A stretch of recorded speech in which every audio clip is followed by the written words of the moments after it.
পড়বে না লটারি নিয়ে।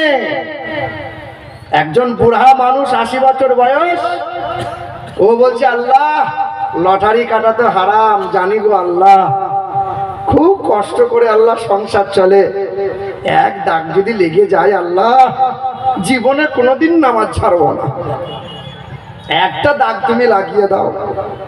এই যে যারা লটারি কাটছেন আপনাদেরকে বলি, এখানকার মানুষ লটারি তো কাটে নাকি না কাটে না? কাটে তো নাকি? কে জানে না যে লটারি কাটা হারাম নয়? কে জানে না যে সুদ হারাম নয়? তবে লটারি কাটা মদ্যপান করা সম পরিমাণ গুনাহ। ইন্নামাল খামরু ওয়াল মাইসিরু ওয়াল আনসাবু ওয়াল আজলামু রিজসুম মিন আমালিশ শাইতান। মদ্যপান করা, লটারি কাটা, জুয়ার আসরে বসা, মূর্তি পূজা করা, আর জ্যোতিষীকে বলা। হাতটা দেখো তো একবার। বর্ধমান প্ল্যাটফর্মে বসে আছে আংটি নিয়ে, আংটি নিয়ে বসে আছে। কাউকে বলছে এটা 400 টাকা দাম, এই আংটিটা ব্যবহার করলে 4টে গাড়ি হবে, এই আংটি ব্যবহার করলে 5টা গাড়ি হবে। তো ভাই তুমি তো বড় কপালওয়ালা লোক গো, সব আংটি তোমার কাছে, গাড়ি হবে বাড়ি হবে, তুমি তো পড়তে পারো। তা আমাকে বলছে হুজুর এটা বলিয়েন না, যা বলেছেন গোপনে বলেন, প্রকাশ্যে আর বলিয়েন না, ব্যবসায়িক খানা লেগে যাবে। কথা বুঝতে পারছেন? শুধু ঘুষ হারাম সেটা নতুন করে বলবো কেন?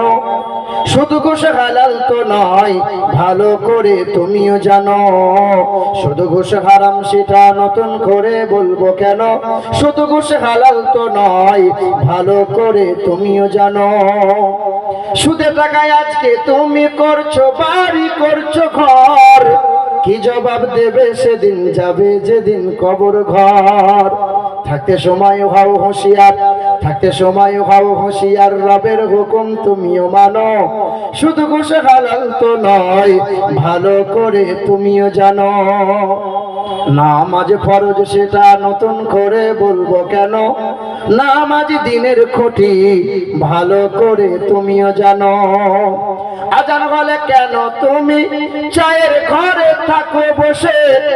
দেখবেন কিছু মানুষ আছে কাজ নাই, কর্ম নাই, নামাজ নাই, কুল নাই, কলমা নাই, শুধু চায়ের দোকানে বসে বসে ঘন্টার পর ঘন্টা সময় ব্যয় করে, আর পায়ের ওপরে পা তুলে ডান হাতে করে বিড়ি পান করে। আছে না নাই? এই যে যারা বিড়িও খাচ্ছেন, বিড়িখোর যারা আছেন, এই বিড়ি যে এমন নেশা, যারা বিড়ি খায় ইফতার করার আগ পরেই দেখবেন তাকে বিড়ি খেতে হয়, সেহরি খাবারের শেষ খাবারটা বিড়ি খেতে হয়, খাবার আগে বিড়ি খেতে হয়, খাবার পরে বিড়ি খেতে হয়। রাতের বেলায় ঘুম ভেঙে গেলে সালমার মা বিড়িটা কই, একবার দুটা মারি। সালমার মা বলে ছাগল গরু হলে তোমার কাছে শুতো না, তোমার গা থেকে যে হারে গন্ধ বেরোয়। এ মাল যদি বাথরুমে যায়, বলেন বিড়ি যদি না পায় বাথরুম হবে? বাথরুম হবে? ওর থেকে মাল আটকে যাবে। আচ্ছা বলেন, কাঁচা পেঁয়াজ কাঁচা রসুন খেয়ে মসজিদে ইবাদত করা, ইবাদতে যাওয়া যাবে? মুখ দিয়ে দুর্গন্ধ বার হয়, আর বিড়ি খেলে বোধহয় সুগন্ধ বার হয় নাকি? এই যে দুর্গন্ধযুক্ত খাবার, আল্লাহর নবী বলেন 3টে খাবারকে আমি নবী অপছন্দ করি। এক বাসি খাবার, 2 দুর্গন্ধযুক্ত খাবার, 3 খুব গরম খাবার। তোমরা খেও না। যে খাবার খেলে মুখ দিয়ে দুর্গন্ধ বার হয় ওই খাবার খেয়ে তোমরা ইবাদতে আসিও না। যারা 5 ওয়াক্ত নামাজ পড়েন বা কমসম বিড়ি খাওয়াটা এবার আস্তে আস্তে ছাড়ার চেষ্টা করেন, এ খুব খারাপ নেশা। আমার শিক্ষিত মুসলমান, নামাজ ফরজ সেটা নতুন করে বলবো কেন? নামাজ দিনের খুঁটি ভালো করে তুমিও জানো। আজান বলে কেন তুমি চায়ের ঘরে থাকো বসে? কি জবাব দেবে সেদিন যাবে যেদিন কবর দেশে। না পড়িলে নামাজ কালাম, না পড়িলে নামাজ কালাম, শাস্তি কঠিন তুমিও জানো। শুধু ঘুষ হালাল তো নয় ভালো করে তুমিও জানো। আবার এই রমজানের রোজা আসছে, কিছু মানুষের দেখবেন পেটের সমস্যা বেড়ে গেছে, রোজা রাখার বাহানা, লুকিয়ে লুকিয়ে খাবার খাবে, মানুষের ভয়। আরে মানুষের কেন ভয় করো? আল্লাহর ভয়টা বুকে আনো, আল্লাহকে ভয় করো। হ্যাঁ, উত্তর কোরিয়ার একজন উত্তর কোরিয়া যেখানে 73% মানুষ বেধর্মী, যেখানে ইসলামের কালচারই নাই, কোন একজন মুসলমান ব্যক্তি উত্তর কোরিয়া গিয়েছিল রমজান মাসে। তা বলেছিল আপনি খাবার খান? বলে আমি খাবার খাবো না, আমি রোজা। বলে রোজা মানে?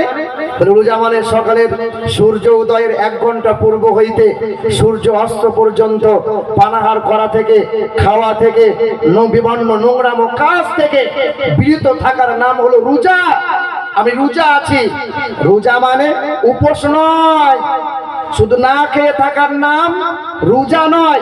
রোজাও রাখে গালমন্দ করে, রোজাও রাখে পরের গীবত করে, রোজাও রাখে সুদের কারবার খুব ভালোই চলে, রোজাও রাখে আবার লটারি চলে, রোজাও রাখে হিন্দি গান শোনে, রোজাও রাখে আবার ন্যাংটা নাচও দেখে। এটা আবার কিসের রোজা? এটা হিন্দুদের উপোস থাকা। কথা বুঝে এলো বাবা? তো উত্তর কোরিয়ার একজন বেধর্মী জিজ্ঞাসা করছে আপনি রোজা রেখেছেন? তা গোপনে তো আপনি খাবার খেতে পারেন। বলে আপনি গোপনে? আমি কেমনে খাবার খাই? গোপনে যদি খাবার খাই আমার আল্লাহ দেখতে পাবে। পুকুরে ডুব দিয়ে আমি 2 ঢোক পানি পান করে নিতে পারি, কিন্তু না, আমার আল্লাহ দেখতে পাবে। বলে রমজানের রোজা এমন জিনিস, আল্লাহর ভয় গোপনে প্রকাশ্যে সর্ব জায়গাতে বান্দা আল্লাহর ভয় করে।